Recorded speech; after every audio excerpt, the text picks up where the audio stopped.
Welcome back, old book. Hello friend, welcome back. आपका स्वागत है आपके ओल्ड बुक अकेडमी चैनल में। आज हम बात करने वाले हैं एक न्यू टॉपिक पे, ईवीएस के इम्पोर्टेंट क्वेश्चन की जो पेडागोजी है उसके बारे में बात करेंगे। और ये कुछ इम्पोर्टेंट यहाँ पर विशेष जो हमारे राज्य हैं सारे, उनके जो डांस हैं उनमें जो एक ट्रेडिशनल डांस पाया जाता है उनकी एक लिस्ट दी गई है। तो ये एग्जाम में पूछे जाते हैं और ये सारा जो है आपका एनसीईआरटी बुक से लिया गया हुआ है, सारा मतलब उस पर बेस्ड है कुल मिला के। तो सबसे पहला जो क्वेश्चन बनता है आपका, मोनोरेल किस शहर में संचालित है? तो ये मुंबई है। जो मुंबई है आपका, मोनोरेल वहाँ पर चलती है। अब बात कर लेते हैं डांस की। तो डांस जो है हमारे, डांस की बात कर लेते हैं कि कौन से राज्य में कौन सा डांस पाया जाता है या करा जाता है। तो यहाँ पर जो हमारा डांस है, जैसे केरल में कौन सा डांस होता है, तो यहाँ पर कुछ ट्रिक बाई दिया गया। जैसे केरल की कथा, केरल की कथा का मतलब हो गया केरल में जो है कथकली डांस पाया जाता है। कौन सा? कथकली। तो केरल में कथकली डांस होता है। ठीक इसी प्रकार से पंजे में भाग डालो। ठीक, तो इसका मतलब हुआ पंजाब में जो भांगड़ा होता है, पंजाब में आपका कौन सा होता है? भांगड़ा होता है, ये वाला। उसके बाद राजा तुम घूमो। राजा तुम घूमो मतलब राजस्थान में घूमर, ये काफ़ी आता है। तो घूमर जो डांस है वो राजस्थान में पाया जाएगा। इसी प्रकार के असम की बहू यानी असम जो है उसमें बिहू डांस होता है। और गुजर गई गरीबी यानी गुजरात में गरबा होता है। ये तो आप नाटकों में सुनते रहते होंगे, गरबा वगैरह, घूमर वगैरह। ये डांस काफ़ी प्रसिद्ध हैं और पूछे जाते हैं हर बार। उसके बाद है झाड़ू में छऊ, यानी झारखंड में छऊ डांस होता है। ये वेरी वेरी इंपॉर्टेंट, यहाँ पे मैंने लगा भी रखा है। इसके बाद आगे चलते हैं, यूके में कौन सा होता है? अगर आप लोग यूके से हैं तो आपको जरूर पता होगा। यूके में जो है आपका गढ़वाली डांस होता है, जो कि पहाड़ी लोग होते हैं वहाँ पर, तो उनका जो एक स्पेशल डांस है गढ़वाली, पूरे उत्तराखंड में पाया जाता है, होता है। अंधेरे में कच्ची पूरी खाई, यानी आंध्र प्रदेश में कुचिपुड़ी डांस होता है। अंधेरे से मतलब है आंध्र प्रदेश और कच्ची पूड़ी खाई का मतलब है कुचिपुड़ी, यानी जो आंध्र प्रदेश है वहाँ पर कौन सा डांस होता है? कुचिपुड़ी डांस होता है। इसी प्रकार से अरुणाचल जो है प्रदेश, उसमें कौन सा? मखोटा वाला जो उनका डांस है उसका नाम है मखोटा डांस होता है। इसी प्रकार से छत्तीसगढ़ में गाड़ी डांस है। हिमाचल में घमान यानी हिम्मत की, धमाल का मतलब है घमान। ठीक, उसी प्रकार से गोवा की मंडी, यानी गोवा में जो डांस पाया जाता है कौन सा? मंडी डांस होता है। अब आगे है बंगले की काठी। तो पश्चिम बंगाल जो है हमारा, वहाँ पर कौन सा? काठी डांस होता है। मेघलाओ यानी मेघालय में लाहो डांस होगा। ठीक, ये जो इधर दिया जा रहा है ये एक मेमोराइज करने के लिए कि आपको एक ट्रिक बाय दे दिया है कि इसमें आप कैसे याद करेंगे। नाग की चोंच यानी नागालैंड में चोंग डांस होता है। आपने एनसीईआरटी की 6, 7 और 5 से 8, मतलब 5 से 3 से आप कहते हैं अगर पढ़ेंगे बुक तो उसमें ये सारी चीज़ें मिल जाएंगी आपको। और वहाँ से लिया हुआ सारा कुछ उसका जो निचोड़ दिया है यहाँ पर। और उड़ी बाबा जो है, उड़ी बाबा यानी उड़ीसा में ओडिशा डांस होता है। ठीक, ये कुछ मिक्स है, मैच कर रहा है उसी से। कान में करो यक्ष ज्ञान, यानी कर्नाटक में यक्ष ज्ञान डांस का नाम है जो वहाँ पर होता है।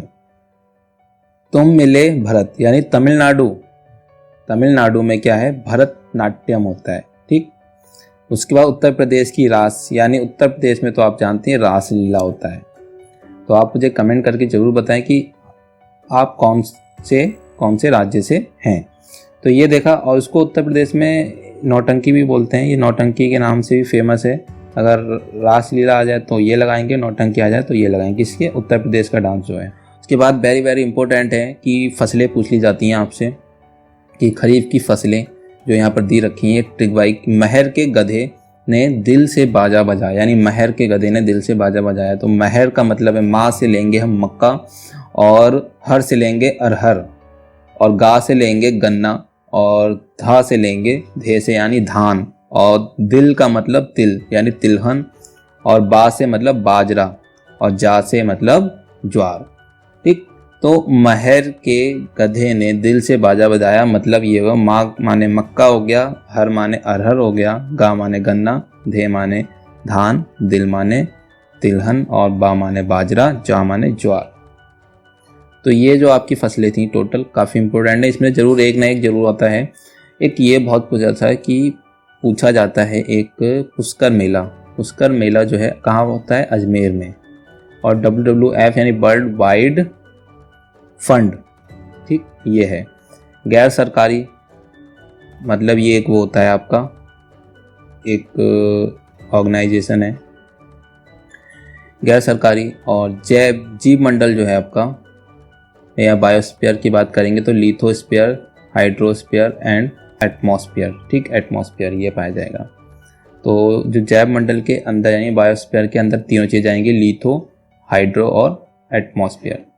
अब पक्षी के पैर बिजली के सुचालक नहीं होते हैं। आपने देखा होगी पक्षी जो है बिजली आती होती है तब भी तार पे बैठे रहते हैं, उन्हें करंट नहीं लगता। इसीलिए क्यों? क्योंकि उनके जो पैर हैं वो क्या है? सुचालक जो है नहीं है उसके।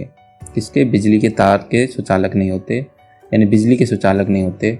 पानी के नीचे ध्वनि मापने का जो यंत्र है हाइड्रोफोन, कौन सा होगा ये? हाइड्रोफोन। पानी के जो नीचे ध्वनि मापने का जो यंत्र होता है उसे हाइड्रोफोन कहते हैं। अब हम यहाँ बात करेंगे कि रबी की फसल कौन कौन सी हैं, और इसको भी एक ट्रिक के द्वारा समझेंगे। आज सच में राई में गेम खेला, मतलब इसका है कि आ का मतलब है आलू, और जा का मतलब है जौ, और सा का मतलब है सरसों, चा का मतलब है चना, राई का मतलब राई है, और गे यानी गेहूं, और माँ माने मटर। तो मतलब कहने का ये हुआ कि आज सच में राई में गेम खेला। तो आ से मतलब आलू, जा से मतलब जौ, सा से मतलब सरसों, चा से मतलब चना, और मे को छोड़ देंगे। मे का यहाँ पर केवल एक फिलो में लाने के लिए बनाया गया है। और दूसरा राई का मतलब राई होती है, आपने देखी होगी ब्लैक ब्लैक कलर की होती है। गे मतलब गेहूं, और माँ मतलब मटर। तो ये सारी जो फसलें हैं आपकी कौन सी? रबी की फसल होती है। राई जो है रोहतक में पाई जाती है, और मतलब होती है ज़्यादातर, और हरियाणा। रोहतक कहाँ आता है? हरियाणा में आता है। एक ये छोटा सा है कि 1992 73वां, ठीक है, और पंचायत संविधान का जिक्र किस में हुआ है? 9 पार्ट में, यानी नमा जो पार्ट है उसमें हुआ है। 1992 में ये चीज़ मतलब हुई थी, ये पूछा जाता है। चलिए यहाँ देख लेते हैं। आर्द्रता जो है मापते हैं किस यंत्र से? मापेंगे हाइड्रोमीटर, यानी हाइड्रोमीटर जो है आपका आर्द्रता मापने का यंत्र है। वेरी वेरी इंपॉर्टेंट है। और गैसों के दाब मापने का यंत्र क्या है? अच्छा, ये जो वीडियो है आपके प्राइमरी वाले और जो अपर यानी एलिमेंट्री वाले हैं सबके लिए वीडियो बेनिफिशियल रहेगी, काफ़ी हेल्पफुल रहेगी सीटेट में। तो गैस के दाब को मापने का जो यंत्र है मैनोमीटर है। कौन सा? मैनोमीटर। जो गैस के दाब को मापते हैं तो वो जो मीटर है उसका नाम जो है मैनोमीटर है। और गर्मी यानी गर्मी विकिरण को, यानी जो गर्मी है उसकी जो विकिरण को मापने का जो एक यंत्र है रेडियो सूक्ष्ममापी। कौन सा? रेडियो सूक्ष्ममापी है।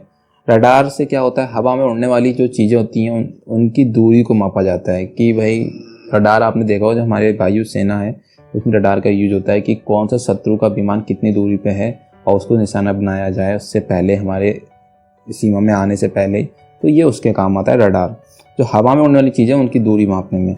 और सैलिनोमीटर जो पानी खारा है या नॉर्मल है उसको नापता है। क्या? सैलिनोमीटर जो है आपका पानी खारा है या नहीं है उसको मापने का यंत्र है। तो सबसे पहला आर्द्रता मापने का हाइड्रोमीटर, और गैसों के दाब को मापने का मोनोमीटर, और विकिरण यानी गर्मी जो है या गर्म विकिरण को मापने का जो है रेडियो सूक्ष्ममापी, और रडार जो हवा में उड़ने वाली चीज़ें होती हैं उनकी दूरी मापने का, और सैलिनोमीटर मतलब जो पानी खारा है उसको मापने का होता है। आगे चलते हैं और हम यहाँ देखते हैं कि सीमा सड़क का निर्माण और प्रबंधन करने वाला संगठन। तो सीमा सीमा सड़क का निर्माण और प्रबंध करने वाला जो संगठन है वो कौन सा है? बॉर्डर रोड डेवलपमेंट बोर्ड कौन सा है, यानी सीमा सड़क विभाग। तो ये जो इसका आंसर है ये वाला होगा। ठीक है, सीमा सड़क का निर्माण और प्रबंधन करने वाला संगठन कौन सा है आपका? सीमा सड़क विकास बोर्ड, इसको हिंदी में बोलेंगे या इंग्लिश में बॉर्डर रोड डेवलपमेंट बोर्ड। ठीक, ये हो गया।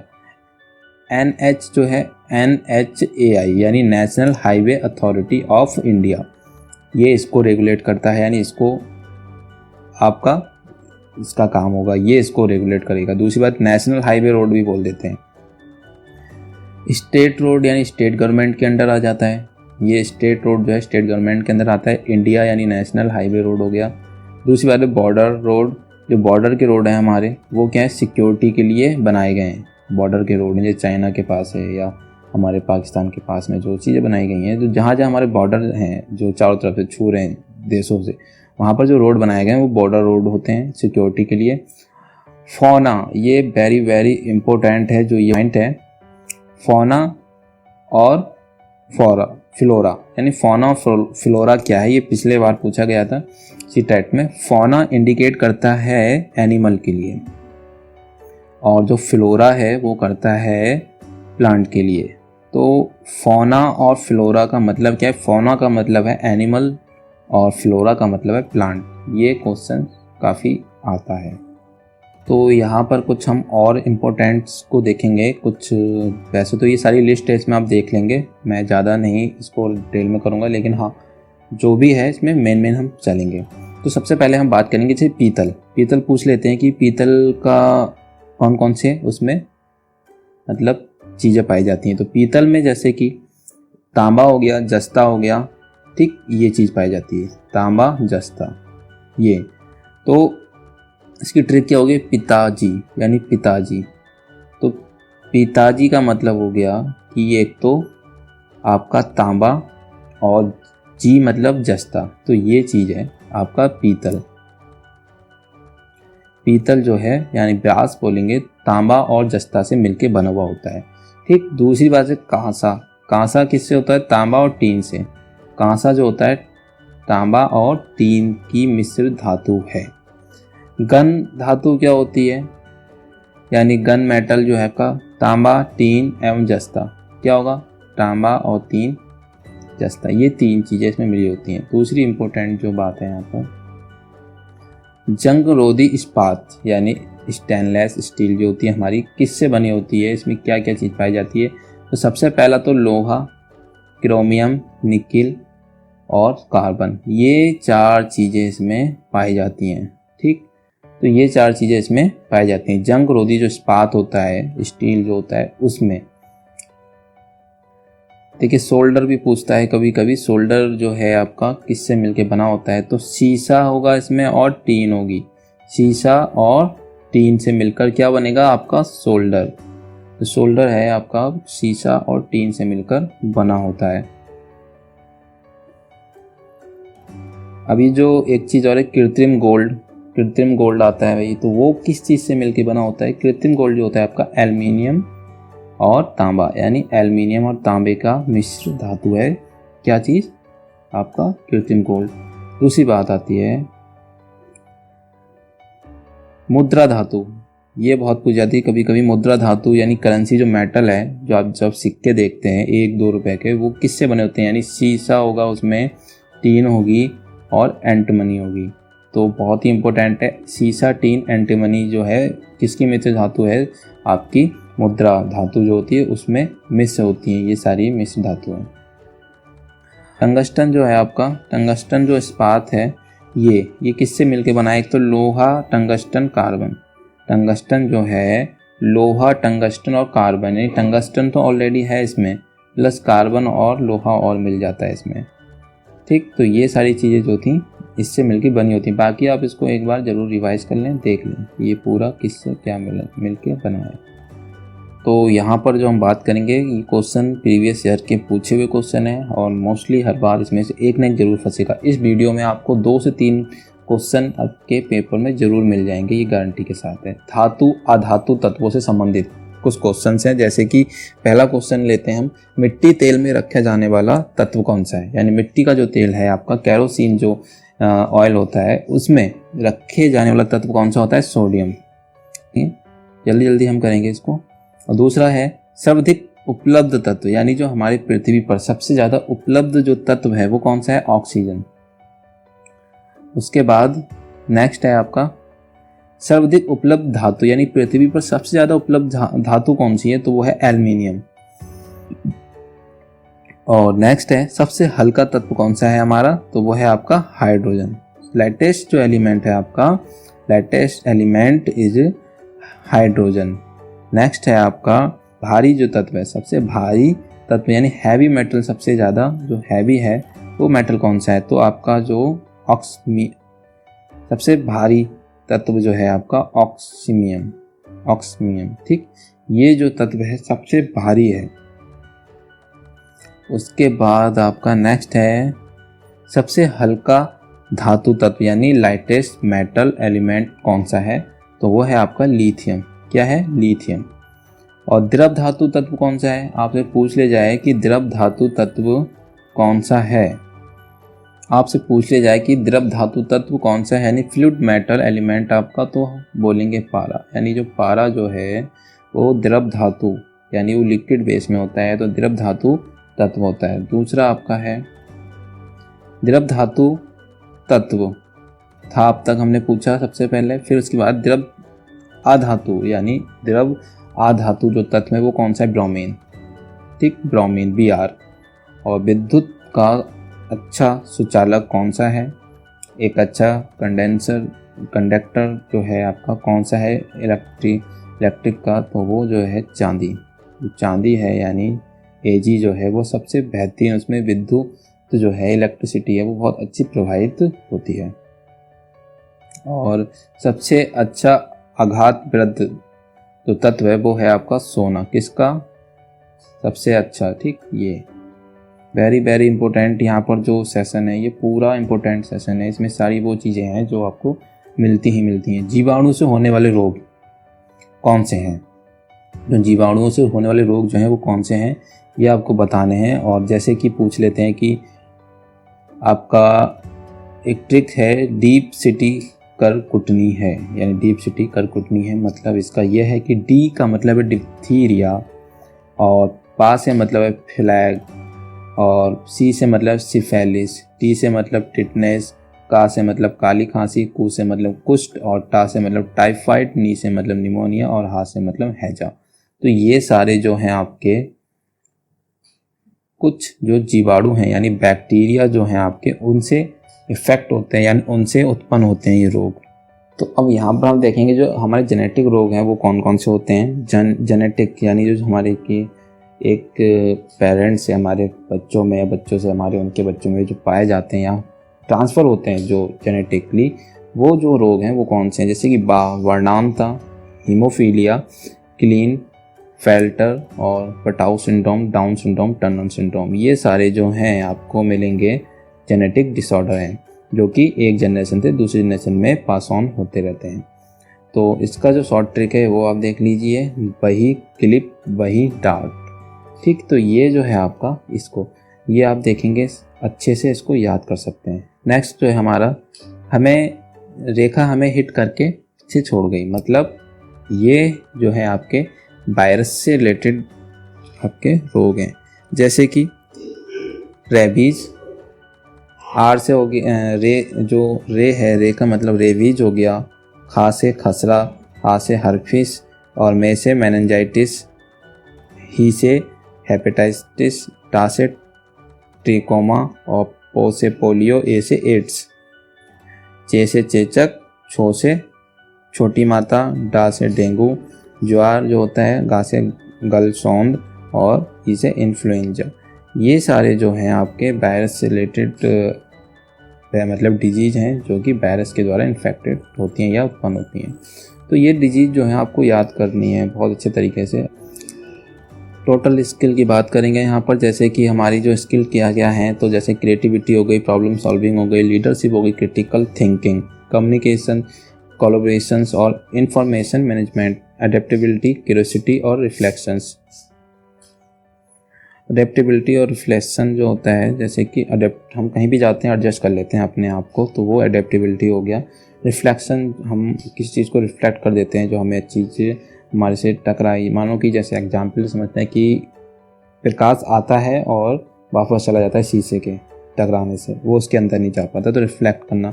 कोलैबोरेशंस का मतलब जब हम किसी के साथ एक साथ जुड़ के काम करते हैं, कोलैबोरेशन कम्युनिकेशन हम समझ। लीडरशिप, जब आप वहाँ पर नेता, एक नेतृत्व तो आपके अंदर होता है, जहाँ आप किसी को लीड करते हैं किसी भी कम्युनिटी को, तो वो लीडरशिप हो गया। प्रॉब्लम सॉल्विंग, जब आप किसी भी प्रॉब्लम यानी समस्या का समाधान करते हैं। तो क्रिएटिविटी, जब कोई चीज़ आप नया करते हैं, नया सोचते समझते हैं, उसको करते हैं, उत्पन्न करते हैं, तो वो क्रिएटिविटी हो गई। क्रिटिकल थिंकिंग, जो काफ़ी ज़्यादा क्रिटिकल है, उसको चीज़ को निकालना। और जो हमारा एनसीएफ है, उसका एक सूत्र है, बिना भार के अधिगम, यानी बच्चों को बिना भार के आप अधिगम कराएं उसको। एनसीएफ 2005 में जो प्रारंभ जो है रविन्द्रनाथ टैगोर किस नियम से होता है, जो उनका एक निबंध था, उसमें उसका जिक्र किया गया है। तो सभ्यता और प्रगति जो है आपका, ये एक क्वेश्चन है और ये आया हुआ क्वेश्चन है, मैंने लिखा है छोटा सा। तो एनसीएफ 2005 का प्रारंभ रविन्द्रनाथ टैगोर किस डैश में हुआ है, तो सभ्यता और प्रगति में। एनसीएफ 2005 के मार्गदर्शन सिद्धांत क्या क्या है हमारे, जैसे ज्ञान को स्कूल के बाहर जीवन से जोड़ा जाए, पढ़ाई को रटन प्रणाली ना बनाई जाए, उसको मुक्त करा जाए, पाठ्यचर्या प्रमुख केंद्र, यानी जो हमारी पाठ्यचर्चा है, पाठ्य पुस्तक केंद्रित ना रह जाए, यानी हमारी किताबी ज्ञान किताबी ना रह जाए, उसे बाहरी एटमॉस्फेयर से जोड़ा जाए। कक्षा को गतिविधियों को जोड़ा जाए और इसे लचीला बनाया जाए, ये नहीं कि बहुत कठोर हो। राष्ट्रीय मूल्यों के प्रति आस्थावान बनाएं, विद्यार्थी को तैयार करें, इसलिए राष्ट्रीय महत्व के बिंदु को पाठ्यक्रम में शामिल किया जाए। नहीं, राष्ट्र के प्रति उसको एक लचीला, एक उसके प्रति सहानुभूति और उसको करने की एक जिज्ञासा उसमें पैदा की जाए अपने देश के प्रति। दूसरा है कि विद्यालय का, ये कुछ क्वेश्चन है, विद्यालय शिक्षा का अब तक का नवीनतम जो दस्तावेज है, राष्ट्रीय दस्तावेज है, वो कौन सा है, तो एनसीएफ 2005 है। इस मंत्रालय की पहल पर एनसीएफ 2005 तैयार किया गया था। यानी किसने कहा, तो एमएचआरडी जो है, मानव संसाधन विकास मंत्रालय है, जिसके पहल पर हमारा एनसीएफ 2005 तैयार किया गया था। और एनसीएफ की जो तैयार हुआ तो किसकी अध्यक्षता में हुआ था, डॉक्टर यानी प्रोफेसर आपके यशपाल थे, प्रोफेसर यशपाल की अध्यक्षता में हुआ था। यहाँ पर हमारे कुछ मेथड हैं, टीचिंग के मेथड कौन कौन से होते हैं, तो जैसे ह्यूरिस्टिक मेथड है। ह्यूरिस्टिक मेथड जो पहला है, अन्वेषण विधि कहेंगे हिंदी में इसे हम बोलते हैं खोज करके सीखना। जो बच्चा है वो अपने आप में खोज करता है, कुछ नई चीज़ों को खोज करके सीखता है अपने आप से। और ये हैंड ऑन एक्टिविटी भी कहलाती है। और दूसरी है टाइम टेकिंग है, जब कोई भी चीज़ नई खोजी जाएगी तो उसमें टाइम टेकिंग तो होगा ही। और दूसरी बात है कि ये काफ़ी टाइम लेती है। नेक्स्ट दूसरी बात करते हैं, इंडक्टिव मेथड है। इंडक्टिव मेथड जो 1 से 5 के जो क्लास के बच्चे हैं उनके लिए काफ़ी इंपॉर्टेंट होता है, यानी प्राइमरी लेवल के लिए काफ़ी इंपॉर्टेंट होता है, क्योंकि इसमें जो होता है इसे हम हिंदी में बोलते हैं आगमन विधि। और ये एग्जाम्पल, यानी पहले हम उदाहरण देते हैं, फिर उदाहरण से स्टार्ट होता है ये, और ये एग्जाम से रूल की तरफ जाते हैं, मूर्त से अमूर्त की ओर जाते हैं। यानी सबसे पहले वो चीज़ जो कि देख सके, जिसको बच्चा मूर्त रूप से ऑब्जेक्ट को, वो चीज़ पहले दिखाई जाती है, समझाई जाती है, फिर उसे अमूर्त की तरफ ले जाया जाता है। डिडक्टिव मेथड जो है इसका जस्ट उल्टा होता है, इसे निगमन विधि कहते हैं, और ये 9 से 12 के लिए उपयोगी है और जस्ट अपोजिट है। रूल से हम चलेंगे डेफिनेशन की तरफ, पहले रूल बताएंगे फिर डेफिनेशन की तरफ चलेंगे, ये हायर क्लास के लिए होता है। लेक्चर मेथड व्याख्यान विधि होती है। दूसरा है डेमोन्स्ट्रेशंस यानी प्रदर्शन विधि, यानी लैब साइंस जो होती हैं, साइंस की जो लैब होती हैं उसमें ज़्यादातर ये पाई जाती है विधि, उसमें यूज़ करी जाती है। नेक्स्ट है आपका प्रोजेक्ट में आपका फिजिकल डोमेन और मेंटल और सोशल, ये 3 डोमेन हैं, इन पर काम किया जाता है प्रोजेक्ट मेथड में। और ये बड़ी कक्षा छोटी कक्षा दोनों में यूज होता है। प्रॉब्लम सॉल्विंग है और डिसीजन। तो ये सारे जो थे आपके मेथड थे, काफ़ी इंपॉर्टेंट मेथड थे, जो कि आपको यूज़ करे जाते हैं, आपको इनडायरेक्ट और डायरेक्ट वे में सब तरीके से यूज़ करे जाते हैं। बाकी 1 से 5 तक का जो प्राइमरी लेवल में जो यूज़ करा जाता है वो इंडक्टिव मेथड होता है, और आप इसको इंग्लिश में ही याद करें, हिंदी में कंफ्यूज हो जाते हैं। तो थैंक यू फॉर वॉचिंग। अगर आपको ये वीडियो पसंद आई तो प्लीज़ लाइक सब्सक्राइब जरूर करें, और ज़्यादा से ज़्यादा इस वीडियो को शेयर करें, जिससे कि जो सीटेट स्टूडेंट हैं, सीटेट के जो तैयारी कर रहे हैं, उनके लिए काफ़ी हेल्पफुल वीडियो रहेगी।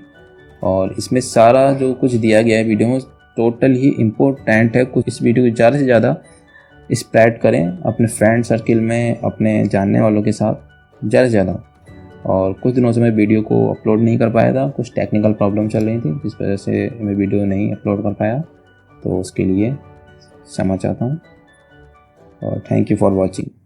Thank you for watching my channel and please like, subscribe and share.